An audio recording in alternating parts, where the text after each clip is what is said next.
너희 묵은 땅을 기경하라. 오늘 이 말씀을 함께 상고하고자 합니다. 농사를 짓는 분들은 밭을 잘 갈아엎어야 농사를 지을 수가 있습니다. 땅을 갈아엎고 흙덩이를 부시고 고를 타고 그리고 씨를 뿌립니다.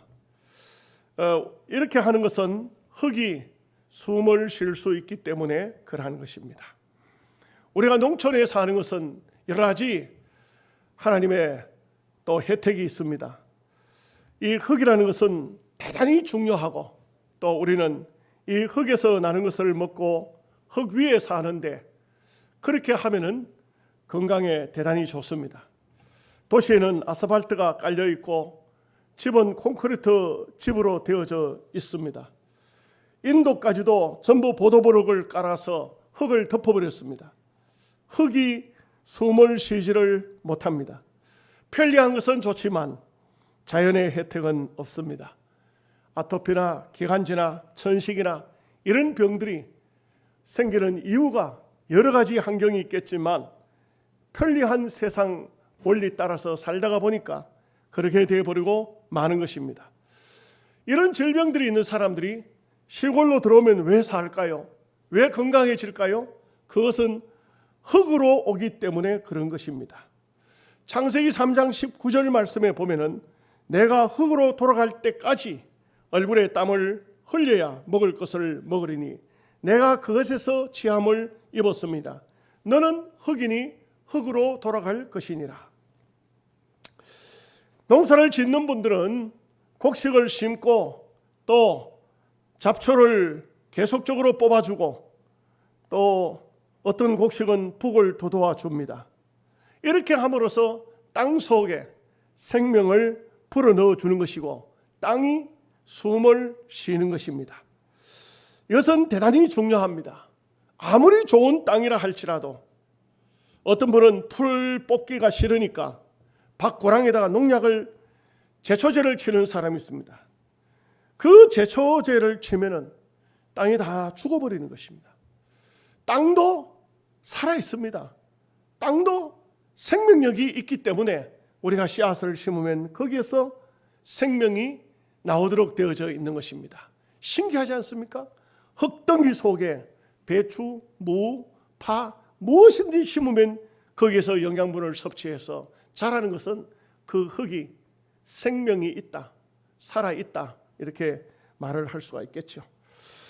오늘 우리가 영적인 이야기를 이제 이 육신적인 이야기에서 옮겨 보도록 하겠습니다. 우리가 우리의 마음 속에 돌짝밭 같은 것이 있고 길바닥 같은 밭이 있고 또 우리의 마음 속에 잡초가 꽉 덮여 있습니다. 잡초는 세상 염려요. 길바닥은 완악해진 마음이요. 그리고 돌멩이는 제약 덩어리입니다. 이런 상태에서 하나님의 말씀이 그 심령 속에 들어간들 그 말씀에 그 속에 들어가서 뿌리를 내릴 수가 없습니다. 왜냐하면 말씀이 들어가지만 이미 마음밭이 생명력을 잃어버렸기 때문에 안 되는 것입니다. 그래서 오늘 성경은 말씀하기를 선지자가 외칩니다. 너희 묵은 땅을 기경하라. 땅을 갈아엎으라. 땅을 갈아엎고 흙덩어리를 깨야 됩니다. 돌멩이를 추려냅니다. 잡초를 뽑아냅니다. 길바닥 같은 마음을 부드러운 마음으로 바꾸어 놓습니다. 그렇게 해야만 하나님의 메시지가 주어졌을 때에 말씀이 주어질 때에 그 말씀을 제대로 받아서 생명력 있는 신앙생활을 할 수 있다는 것을 말해주고 있는 것입니다. 우리의 마음속에 아직도 바위돌들이 많이 들어있고 우리의 마음이 잡초로 가득히 덮여있고 우리의 마음이 딱딱한 완악한 죄악으로 우리의 마음밭이 그렇게 되어 있다면 여기에는 아무리 씨앗을 뿌려도 어느 것도 얻을 수가 없을 것입니다. 오강남 교수가 비교 종교학이라는 책을 쓰는데 이분이 어느 한 책은 예수는 없다 이런 책을 썼습니다. 이 책에 예수는 없다 제목을 보면은 이 사람이 불신자인가 이렇게 싶어지기도 합니다만 내용을 듣다 보면은 우리의 마음이 완악한 상태에서, 우리의 마음이 정말 바위돌이 잔뜩 들어있는 상태에서 그 속에는 예수가 없다는 것입니다. 우리가 신앙생활을 한다고 하지만, 우리가 믿음의 삶을 산다고 하지만 우리의 마음이 완악하고 우리의 마음 속에 큰 돌덩이가, 죄악덩어리가 들어있고 세상 염려가 가득히 덮인 상태에서는 그 속에는 예수가 없다는 것입니다. 우리는 예수님이 있는 줄 알지만 예수님이 없다는 것을 이 오강남 교수는 말씀하고 있는 것입니다. 미국의 타임 잡지에 실린 이야기 가운데 이모당 박사에 대한 이야기가 나옵니다. 이분은 그 아버지가 선교사로 중국에 가서 선교를 했는데 중국에서 태어났습니다. 그러면서 그는 자연히 참 신앙의 그 무드 속에 그렇게 한 생을 살아온 사람이겠죠. 그리고 상해에서 기독교 대학을 다녔습니다. 그런데 이분이 어느 날 학문을 공부하면서 특별히 철학에 심취해서 살다가 그만 점점 신앙을 떠나게 됩니다. 그리고 신앙을 떠났을 뿐만 아니고 이성주의 사상에 빠지고 나중에는 유물론주의까지 그 속에까지 깊이 들어가게 됩니다. 그래서 이 세상의 모든 종교를 다 부인하고 하나님을 부인합니다. 그리고 이 세상에는 물질밖에는 없다. 이 물질 유물론 사상으로 빠져서 그렇게 세상을 살아갑니다. 그런데 어느 날 중국에서 윤옥을 왔다가 그 부인과 함께 메디슨 장로교회에 예배를 드리게 됩니다. 가서 예배를 드리는데, 그런데 그 교회의 목사님이 회개를 외칩니다. 그렇게 하면서 온 성도들이 회개를 하는데 눈물로 회개하는 가운데 이분에게 또 회개의 영이 임했습니다. 그래서 내가 누구인가? 내가 아버지가 선교사님이요, 내가 기독교인데 왜 내가 이런 삶을 살 수밖에 없는가? 그는 그 장소에서 많은 생각을 하게 되고 하나님 앞에 엎드려 눈물로 기도하기 시작했습니다.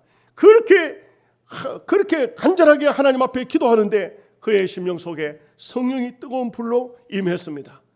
여러분, 아무리 위대한 학자일지라도 성령을 받지 않으면, 성령이 임하지 않으면 하나님을 부인할 수밖에 없는 것입니다. 학문 가지고는 하나님을 만날 수가 없습니다. 이후에 이모당은 중국어, 영어로 된 책을 많이 썼습니다. 그리고 신앙 고백을 확실하게 했습니다. 그는 그렇게 말합니다. 내가 그날 그 장소에서 하나님을 만나지 못했다면 나는 영원토록 불신자가 됐을 것이다. 그렇게 말합니다. 우리는 하나님을 만나고 믿음의 삶을 산다는 것은 대단히 중요한 것입니다. 이것이 바로 오늘 선지자가 외친 묵은 땅을 기경하라는 말씀인 것입니다. 묵은 땅을 기경하라, 이 말씀은 첫째로 죄에서 떠나라, 이런 말씀인 것입니다. 죄에서 떠나라. 여러분, 우리가 신앙생활에 있어서 어느 장소는 떠나서 안 될 장소가 있고 어느 장소는 떠나야 될 장소가 있습니다. 성경은 말씀하기를 너희는 예루살렘을 떠나지 말라, 그렇게 말씀합니다. 예루살렘은 사도행전에 보면은 거기에서는 성전이 있고 그것은 기도의 장소요, 오순절날 하나님의 성령이 그곳에 불과 같은 성령으로 임하신 것을 볼 수가 있습니다. 그래서 떠났던 모든 사람들을 향해서 떠나지 말라, 예루살렘으로 올라가라, 그렇게 해서 예수님은 제자들을 예루살렘으로 모았습니다. 그리고 함께 모여서 기도했습니다. 놀랍게도 초대교회는 그 장소에 120명 정도가 성령의 뜨거운 불을 받았을 때에 놀라운 하나님의 역사를 나타낸 것을 볼 수가 있습니다. 사람들 중에 왜 죄를 떠나지 못합니까? 떠나지 못하는 이유는 그곳에 벌써 아마 습관적으로 버릇처럼 그곳에 빠져 있기 때문에 떠나지를 못하는 것입니다. 어떤 사람은 노름을 떠나지 못합니다. 어떤 사람은 향락을 떠나지 못합니다. 어떤 사람은 세상 친구를 떠나야 되는데도 불구하고 떠나지를 못하는 사람이 있습니다. 이런 사람들 오늘 그곳은 떠나야 합니다. 그리고 모여야 할 장소는 예루살렘이요, 기도의 처소요, 예배의 처소요, 하나님의 전인 것입니다. 신앙생활에서 참된 아름다운 성령의 그 뜨거운 은혜를 체험하지 못하면, 신앙의 맛을 알지 못하면 세상의 맛 들을 수밖에 없습니다. 세상으로 갈 수밖에 없습니다. 우리가 믿음의 삶을 사는 사람이지만, 그러나 우리는 제약의 장소를 떠날 장소를 떠나야만, 그래야만 우리는 올바른 아름다운 신앙의 축복의 장소를 얻을 수가 있습니다. 영국의 시인이며 작가인 윌리엄 워즈워드라는 분이 있습니다. 이분이 쓴 글 가운데서 이런 얘기가 나옵니다. 이거 하나의 그냥 추상적인 소설 이렇게 볼 수가 있겠습니다. 항량하고 거친 들판에 새 한 마리가 살고 있었습니다. 이 새는 먹을 것을 구해서 참 자기 둥지를 떠나지 않고 그렇게 살아가는 이 새입니다.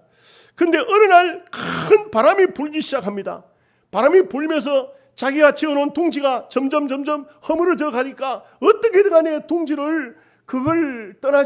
둥지가 날아가는 것을 막기 위해서 크게 온갖 있는 힘을 다해서 둥지를 붙잡고 있습니다. 그러나 바람은 점점 더 거세지기 시작하고 그 둥지는 하나씩 떨어져 나가기 시작합니다. 이 새는 발버둥을 치고 어떻게든 간에 그 둥지를 붙잡고 싶었지만 점점 세게 불어오는 그 태풍에, 그 바람의 폭풍에 견딜 수가 없어서 그만 이 새는 둥지가 다 날아가 버리자 하늘 위로 날개를 쭉 뻗쳐서 올라갈 수밖에 없었습니다. 그 하늘 위로 쭉 올라갔더니만 바람이 부는 방향을 향해서 이 새는 그냥 날아갑니다. 얼마 동안 날아갔을 때에 그곳에서 폭풍이 그쳤습니다. 폭풍이 그치자 밑을 내려다보니 깜짝 놀랐습니다.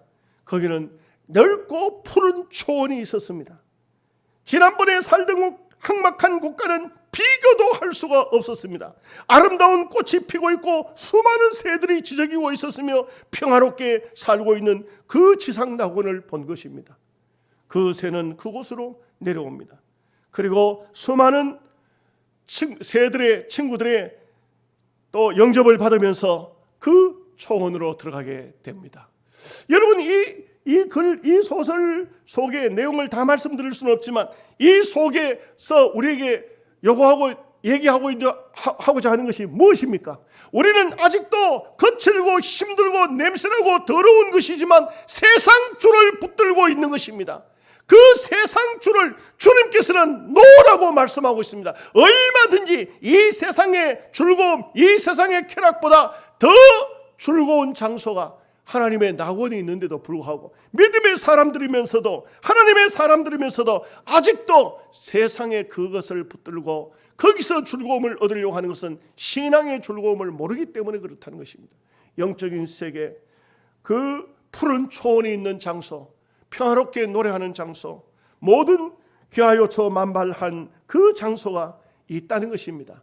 아직도 삭막한 장소에서 우리가 뭔가 쓸데없는 것을 붙들고 있는 인생들을 향해서 하나님께서 교훈하고 있는 것입니다. 호세아서 10장 1절 말씀을 보면 이스라엘은 열매 없는 무성한 포도나무라. 그 열매가 많을수록 재단을 많게 하며 그 땅이 번영할수록 주상을 아름답게 하도다. 이 유다 백성들, 이스라엘 백성들에게 있어서 가장 큰 문제가 뭐냐? 하나님께서 하나님의 복을 주는데도 불구하고 그 하나님의 복을 바르게 받아들이지 못하고 이상한 방향으로 가는 것입니다. 우상에게로 가는 것입니다. 이스라엘 백성들에게 있어서 우상은 이거는 참 이 이스라엘의 역사서를 읽어봐도 왕들의 역대기를 읽어봐도 이 이스라엘 역사지요. 또 열왕기 왕들의 역사를 읽어봐도 그 속에는 꼭 등장하는 게 있습니다. 이게 뭐냐면 바알과 아세라라는 우상입니다. 육신의 쾌락을, 육신의 만족을 주는 것입니다. 여러분, 우리가 알아야 될 것은 영적으로 만족하지 못하면 육신의 쾌락을 쫓아가도록 되어 있습니다. 성령의 은사를, 재미를 느끼지 못하면 세상으로 가도록 되어져 있습니다. 우리는 얼마든지 찬양 속에서, 기도 속에서, 말씀 속에서 은혜를 찾고 그 속에서 만족을 얻어야 됩니다. 그렇지 않으면 우리는 이상하게도 우리의 발걸음은 세상으로 가도록 되어져 있는 것입니다. 우리가 영적으로 만족하느냐, 세상으로 만족하느냐, 분명히 우리는 그냥 살 수는 없는 존재입니다. 여러분, 인생의 삶이라는 것은 얼마나 몸이 건조한지 모릅니다. 영적인 기쁨을 가지고 있으면 육신적인 것은 아무것도 아닙니다. 그러나 영적인 기쁨이 없으면 자꾸 육신적인 기쁨을 찾으려고 할 수밖에 없는 것입니다. 세상으로 발걸음을 옮겨갈 수밖에 없다는 말씀인 것입니다. 두 번째는 묵은 땅을 기경하지 않으면 하나님의 징계가 임하리라, 그렇게 말씀하고 있습니다. 여기 10절 말씀에 보면 내가 원하던 때에 그들을 징계하리니 그들이 두 가지 죄에 걸릴 때에 만민이 모여서 그들을 칠지라, 그렇게 말씀하고 있습니다. 여러분 9절 말씀을 한번 보면은요, 이런 말씀이 나오죠. 이스라엘아, 내가 기브아 시대로부터 범죄하더니 지금까지 죄를 짓는구나. 그러니 범죄한 자손들에 대한 전쟁이 어찌 기브아에서 일어나지 않겠느냐, 이렇게 말씀하고 있습니다. 이 말씀은 우리가 좀 해석이, 설명이 좀 필요합니다. 이것은 사사기서 19장에 나오는 얘기입니다. 사사시대는 참 제일 큰 문제가 뭐냐면은 참 훌륭한 위대한 사사들, 지도자들이 있었지만 다음 세대를 교육을 하지 않았어요. 우리가 신앙생활을 하는 데 있어서 우리의 자녀들, 우리의 후손들에 대한 신앙을 살펴야 되는데 그걸 살피지 않고 다음 세대에 하나님을 가르치지 않고 우리만 잘 믿고 끝나면은 다음 세대가 어떻게 되는가? 그 사사시대는 보면은 어떤 진리의 말씀을 바르게 선포하는 그런 사사가 없습니다. 대부분이 보면은 뭐 블레셋과 싸우고 어떤 이방인들과 싸우고, 이 사사들은 그런 일만 했습니다. 근데 이 시대가 얼마나 어두워졌고 얼마나 타락되었느냐? 사사기서 19장을 보면은 레위인입니다. 레위인이라는 것은 특별히 구별받은 한 지파 아니겠습니까? 이 사람이 첩을 얻어요. 그래서 저 베들레헴에서 첩을 얻어서 그래서 장인 집에 여러 날 머물러요. 그 장인 되는 사람이 가려고 하면 또 붙잡고 가려고 하면 또 붙잡고 이래가지고 여러 날 머물다가 어느 날은 결심을 하고, 해필이면 아침에 출발해야 되는데 저녁에 출발을 해버렸어요. 저녁에 출발해가지고 그 자기 첩을 데리고 오는데 여부스로 왔어요. 여부스에서 조금 지나면은 기브아인데, 여부스에서부터 이제 출발을 해서 기브아로 가는데, 기브아의 어느 곳에 가니까 노인 한 사람이 어디서 왔느냐 묻습니다. 그래서 그 베들레헴에서 에브라임을 거쳐서 왔다 하니까 우리 집에 하룻밤 머물고 가거라. 해도 졌고 하니까 머물고 가거라. 해가 어둑어둑할 저녁 시간인데 그 집에 들어갔습니다. 그런데 이 기브아는 베냐민 지파에 속합니다. 이 베냐민 지파의 뭐랄까요, 깡패, 비루 이런 사람들이 저녁에 그 집을 에워쌉니다. 그 집을 에워싸고 오늘 낮에 들어온 사람을 밖으로 끌어내라. 우리가 상관하겠다. 이렇게 말을 합니다. 이 노인이 부탁을 합니다. 그러지 마시오. 우리 집에 들어온 손님을 왜 그렇게 하지 말라고 부탁을 합니다. 그러나 이 깡패들이 그 노인을 향해서 온갖 모욕을 줍니다. 그래서 어쩔 수 없이 낮에 레위 사람이 데리고 온 여자를 내줍니다.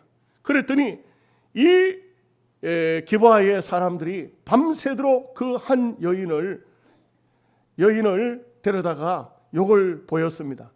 그러고 난 다음에 날이 샜을 때에 그 여자가 돌아왔는데 문턱에 걸려서 그만 넘어져서 죽고 맙니다. 이랬을 때에 이 사람이 또 어떤 희한한 짓을 하기를, 그 여자를 12토막을 내요. 그래가지고 12지파에 한 토막씩 보내버렸어요. 이게 뭐냐고 이스라엘 전체가 난리가 났어요. 이게 뭐냐고 했더니 기브아 사람들이 이렇게 못된 짓을 했다는 것을 알린 겁니다. 그러자 나머지 지파가 전부 젊은 사람들이 일어나서 기브아 사람을 치러 내려왔습니다. 그래서 기브아 사람, 이 베냐민 지파하고 열 지파하고 싸움이 붙어요. 이 싸움이 붙어가지고 거의 베냐민 지파는 전멸해요. 남자들이 그반 다 죽어요. 그반 다 죽고 얼마간 안 남았을 때 누군가가 이렇게 하다 우리 중에 한 지파가 없어지겠다, 이렇게 해서 중재를 하는 바람에 살아났어요. 이 엄청난 이스라엘 전체를 흔들어버린 범죄 사건이에요. 이거 엄청난 범죄의 사건이에요. 그런데 그렇게 범죄 사건이 벌어졌으면 민족적으로 옛날 우리 조상 쪽에, 옛날 우리로 말하면 1950년대, 1945년대 그때 해방 전에 혹은 6.25 사변 때 이때 있었던 어떤 죄악들이 있다면 그것을 하나님 앞에 내놓고 깊이 회개하고, 그리고 하나님 앞에 그 지난 날을, 과거를 생각하면서 다시는 그런 죄에 빠지지 않아야 되는데, 그래야 되는데 지금 이스라엘 속에 그 죄가 만연해 가고 있다는 것입니다. 그런 죄가 만연해 가고 있다는 것입니다. 여러분, 시대가 어느 때든지 간에 사실상 보면은 엄청난 일들이 지금도 역사 속에는 일어난다는 것입니다. 장로님 중에 한 분이 저한테 하신 얘기가 무슨 얘기를 하냐면, 목사님, 참 유럽 지역은 여행을 하기가 참 어렵습니다. 유럽 지역은 여행을 잘못하다는 큰일 납니다. 그래서 목사님, 유럽 쪽에 가봤습니까? 나는 그쪽으로는 안 가봤습니다. 그 참 무서운 지역이 유럽 지역입니다. 이게 그 장로님 하신 얘기가 무슨 얘기를 하냐면, 남자 여자가 부부가 여행을 하는데도 남자들이 와가지고 남자를 보고 당신 부인 좀 우리한테 빌려줄 수 있느냐고 이렇게 한다 그래요. 뿐만 아니라 남자 여자 같이 갔다가 화장실 갈 때도 남자 혼자 가면 안 된다는 거예요. 부인 데려가 화장실 문 앞에 세워놔야 된다. 남자 없는 사이에 부인 납치해 가본다. 나는 그 이해가 잘 될 수가 없는데, 어떻게 무슨 이 세상이 어떻게 이런 무법한 그런 세상이 될 수가 있을까? 그런데 분명한 것은 본인의 동의를 받아서, 그러니까 남편의 동의를 받아서 아내를 데려가는 그런 지역이 바로 이런 유럽 지역에, 지금 현재 이탈리아 같은 데는 코로나가 그냥 얼마나 세게 때려놨든지 얼마나 많은 사람이 죽고 있지 않습니까? 이 세계는 지금 현재 일어나고 있는 모든 일들을 보면은 하나님이 지금 징계하고 있다는 것을 알 수가 있습니다. 그래서 오늘 선지자는 뭐냐면은 바로 이것을 지적하는 겁니다. 먹은 땅을 기경하라. 음란한 죄를 버리라. 바알 땅을 떠나라. 그래야만 너희에게 희망이 있다. 죄를 떠나라는 것입니다. 죄를 떠나지 않고는 희망이 없다는 것입니다.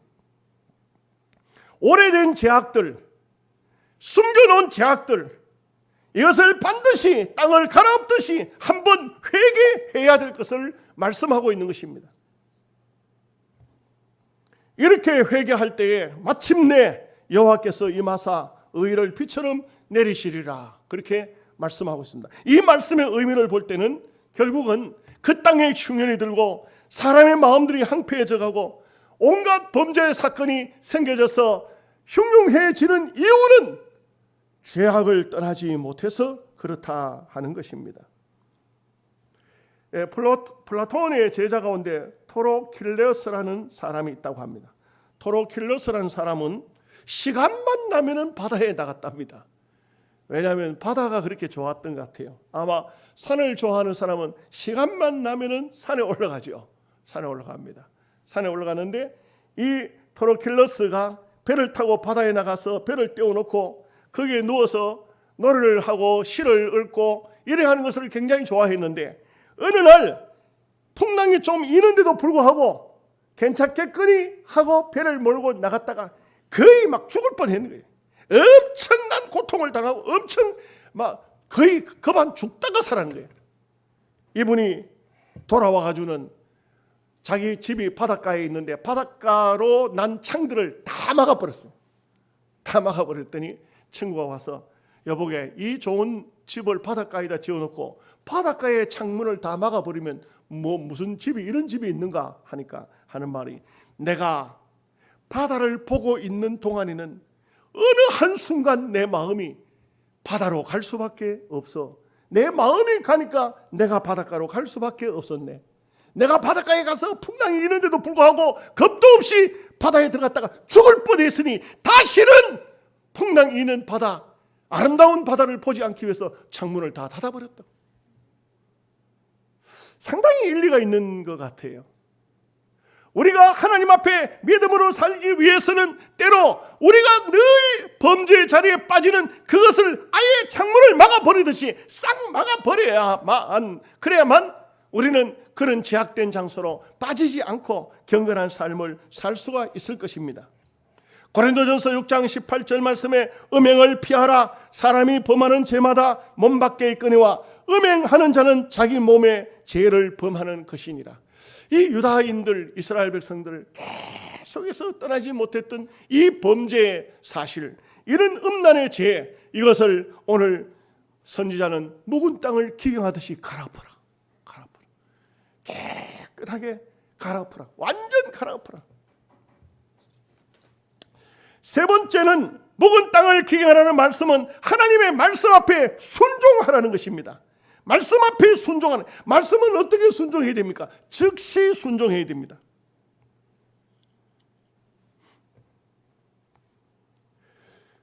어느 교회 목사님한테는 고민거리가 있었습니다. 자기 교회 재직 중에 한 분이 늘 술을 먹고 싸움을 하고 그래가지고 파수석하고 늘 문제를 일으키는 사람이었습니다. 그 분에 대한 얘기를 교인들이 자꾸 목사님에게 얘기를 해줍니다. 목사님 참 고민거리가 많았습니다. 그 불러서 건면도 하고 기도도 하고 하지만 잘 안 되는 겁니다. 그랬더니 어느 날 이분이 떠오더니만 뭐라고 하냐면, 목사님, 제가 이번에 결심했습니다. 어떤 결심을 했습니까? 교회가 성지순례팀이 떠나는데 제가 성지순례를 떠나면 시내산 위에 올라가서 깊이 회개하고 새 사람 돼서 돌아오겠습니다. 그래서 목사님께서 하신 말씀이, 시내산 위에 올라가서 깊이 회개할 것이 아니요, 지금 말씀을 듣는 이 순간 당신은 무릎을 꿇고 하나님 앞에 회개해야 한다. 시내산에 가서 기도할 것이 아니라 말씀을 듣고 그 순간 잘못됐으면 무릎을 꿇고 하나님 앞에, 주여 이 시간 이후부터 제가 믿음으로 살겠습니다, 이렇게 해야지. 뭐 언제 가서 3년 후에 5년 후에 죽기 전에 그까지 죄를 버릴 수가 없는 그런 인생으로 살 수밖에 없는 것입니다. 우리가 신앙생활에 있어서는 입으로만 하는 것은 신앙생활이 아닙니다. 야고보서 2장 14절 말씀에 내 형제들아, 만일 사람이 믿음이 있노라 하고 행함이 없으면 무슨 유익이 있으리요? 그 믿음이 능히 자기를 구원하겠느냐? 우리는 입만 가지고 신앙생활하는 것은 절대로 옳은 신앙생활이 아닌 것입니다. 서울 소망교회에서 한 번은 국민일보를 통해서 성경 쓰기 대회를 전국적으로 벌린 적이 있었다고 합니다. 그런데 1등 한 사람은 양길순이라는 사람인데, 이분은 서울구치소에 수감 중인 사형수였다고 합니다. 이분은 수많은 죄를 지으면서 수도 없이 온갖 흉한 강절도 살인을 저지르면서, 그러면서도 결국은 감옥에 들어와 있지만 자기는 그 결심을 수도 없이 했지만 변화되지는 않은 것이죠. 여러분, 사람이 죄를 한 번에 사형받을 죄를 지을까요? 그렇지 않습니다. 죄를 짓는 사람이 그 죄가 만천하에 드러났다. 한 번 죄를 지었을 때 만천하에 드러날까요? 대부분이 보면은 그 죄에서 떠나지를 못합니다. 계속해서 그 죄에 머물러 있습니다. 반복된 죄를 짓다가 보면은 망하도록 되어져 있는 것입니다. 그렇기 때문에 아예 떠나는 것이 대단히 중요합니다. 아예 가까이 하지 않는 것이 대단히 중요합니다. 네. 여러분, 이런 게 있죠. 저도 몇 년 전에 그 칠레 집회를 갔을 때 그 브라질, 아르헨티나 양쪽에서 다 볼 수 있는 이가수아 폭포가 있습니다. 거기를 우리 사위가 호텔을 예약해서 갔는데, 호텔에 들어가니까 호텔에 이렇게 뭐 기본적으로 뭘 이렇게 갖다 주지 않습니까? 갖다 주는데 거기 보니까 뭐가 있냐면 파친코 칩이 있어요. 파친코 칩. 이게 적은 게 아니에요. 상당한 걸 갖다 놨어. 사위가 하는 말이, 아버님 여기 한번 놀러 한번 가보시죠. 그래서 아니야. 아이 그래도 뭐 공짜인데, 공짜로 가가지고 행운을 잡는 사람도 있다는데요. 아니야, 안 가. 다 버려, 폐기해. 절대로 바다에 가서 지렁이 바늘에 끼워서 던져주는 사람 고기 배부르라고 주는 거 아니야. 고기 낚으려고 주는 것이지. 우리는 그런 곳에는 절대 호기심을 가져서는 안 돼요. 그런 장소에 들어가도 안 되고, 그런 장소를 한번 호기심을 가지고 갔다가 문제가 생기는 사람들이 얼마나 많은지 몰라요. 삼성 그 프로 야구단 우승을 하고 막 했을 때 그 사람들이 뭐 보너스도 많이 받고 돈도 많이 생겨하니까 저 마카오로 놀러 갔던 것 같아요. 거기 갔다가 그냥 그 유명한 정말 그 대구 경북 지역에서 존경받던 사랑받던 그런 야구 선수들 막 투수 이런 사람들이 들어가지고 몇 명이 들어가지고 거기 노름에 빠져가지고 엄청 문제가 많이 생겼어요. 다 나중에 보면 막 다 참 유명한 선수들이요. 아깝기도 해요. 다 목 잘리고 다 쫓겨나고 연봉을 수억씩 받던 사람들이 하루아침에 그냥 다 쫓겨나고. 우리가 알아야 되는 것이 있습니다. 절대로 세상을 즐겁게 보는 사람은 영적인 세계에 올바른 입문을 할 수가 없습니다. 세상이 우리의 속에 들어오는 순간 우리는 영적인 아버지의 사랑은 우리의 마음에서 떠나는 것입니다. 그렇기 때문에 우리는 이제는 하나님의 말씀을 붙잡고 말씀을 붙들고 살아야 되지, 말씀이 우리의 마음속에 사라지는 순간 세상이 들어오도록 되어 있습니다. 한 그릇에 두 가지를 담을 수가 없습니다. 여기에 콩을 담았으면 콩그릇이 되고, 콩을 비워내야 쌀을 담을 수 있습니다. 쌀이 담아져 있으면 다른 것을 담을 수가 없습니다. 우리가 우리의 심령에 한 가지만 담을 수 있습니다. 절대로 세상과 주님을 함께 이 속에다가 모실 수가 없습니다. 이것을 분명히 기억해야 됩니다. 그렇게 해서 우리가 믿음으로 하나님 앞에 바로 서야 됩니다. 우리는요, 신앙생활을 겉껍데기로만 해서는 안 됩니다. 빌립보서 2장 3절에서 4절 말씀에 아무 일에든지 다툼이나 허영으로 하지 말고 오직 겸손한 마음으로 각각 자기보다 남을 낮게 여기고 각각 자기의 일을 돌볼 뿐더러 또한 각각 다른 사람들의 일을 돌보아 나의 기쁨을 충만케 하라. 여러분, 우리는 겸손한 마음으로서 이 땅 위에 사는 동안 어떻게든 간에 내 자신을 잘 지켜나가야 됩니다. 내가 누구인가 이것을 지켜나가야 됩니다. 유기성 목사님이 쓴 책 가운데서 이런 얘기가 나와요. 자기가 그 젊은 사람들을 지도하고 있을 때 아마 대학부나 청년부쯤 되겠죠. 그런데 그 교회 안에서 참 청년들이 함께 같이 어울려 이렇게 오락도 하고 무슨 게임도 하고 또 수련회도 하고 이렇게 하다가 그 중에 한 남학생, 한 여학생이, 한 청년이 서로 사랑하는 사람이 돼서, 그래서 목사님을 찾아와서 목사님, 우리 둘이 서로 사랑합니다. 결혼하겠습니다. 아, 그래. 참 예수님의 이름으로 축하한다 하고 결혼을 했습니다. 결혼을 하고 난 다음에 목사님이 보는 눈이 뭔가가 좀 이상했습니다. 왜냐하면 결혼하고 난 다음에도 이 청년은 역시 다른 여청년들에게 문자를 보내고 같이 히덕거리고 웃고, 그래서 목사님이 불렀어요. 자네는 결혼한 사람이 아니냐? 왜 결혼한 사람이 이제는 결혼을 했으면 내 아내만 생각해야 되지 왜 다른 여청년들에게 문자를 보내고 왜 그렇게 히덕거리고 왜 그렇게 하는가 했더니 그 사람이 하는 말이 뭐라면, 목사님, 결혼했을 때나 안 했을 때나 옛날에나 지금이나 똑같은데요? 이런 무책임한 사람이 어디 있어요? 이런 무책임한 사람이 어디 있어요? 여러분, 우리가 신앙생활을 하기 전이나 신앙생활을 하고 난 다음이나 똑같은데요? 아니, 옳습니다. 그렇게 하면 안 됩니다.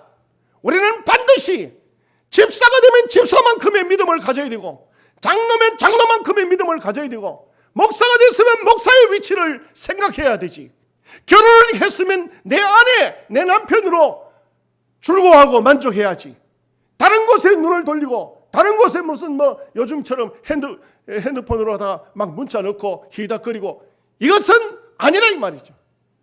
우리는 하나님의 사람으로서 절개를 지켜나가고 하나님의 사람으로서 내 모습이 어느 장소 어느 곳에 있든 간에 믿음의 사람인 모습이 보여야 되죠. 묵은 땅을 기경하라. 옛날부터 가지고 있던 나의 약점이 무엇인가? 세상이 나를 붙들어 매고 있는 것이 무엇인가? 이것을 다 끊어버려야 됩니다. 갈아엎어야 됩니다. 무엇입니까? 그거 있습니다. 그거. 한번 따라합시다. 그거. 네, 그겁니다. 그것이 나의 신앙을 올가매고 있습니다. 믿음의 삶을 붙들고 있습니다. 그것을 다 하나님 앞에 내놓고 회개할 때 하나님께서 이 민족을 불쌍히 여기실 것이고 이 세계 민족을 살려주실 것입니다. 기도하겠습니다. 하나님 우리 아버지,